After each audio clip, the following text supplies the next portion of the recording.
Денес околу 15 часот на полицискиот пункт Бошков мост на излегувањето од територијата на општина Дебар на патот кон Маврово замине, односно го напуштија Дебар 95 наши државјани, но и странски државјани.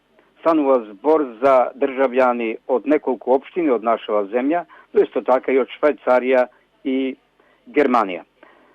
Тие беа 15 дена во хотелскиот карантин во Дебарските бањи Цапа, откако се најдоа по прогласувањето на кризната состојба во општините Дебар и Центар Жупа на овие простори.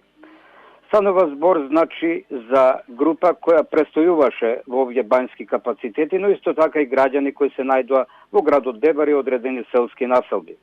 Градоначалникот на општината Хекуран Дука, кој воено е и прв човек на општинскиот оперативен штаб, изјави дека заминувањето денеска е извршено со полициска придружба по претходно добиени решенија од страна на надлежните институции во нашава земја, дека тие можат да патуваат надвор од Дебар.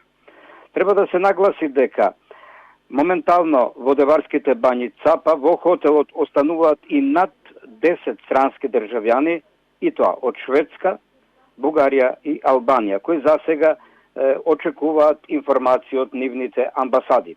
Инаку ова група завчера беше вратена од полицискиот пункт кај Бошков мост заради тоа што немаше соодветна документација, односно добиени решенија.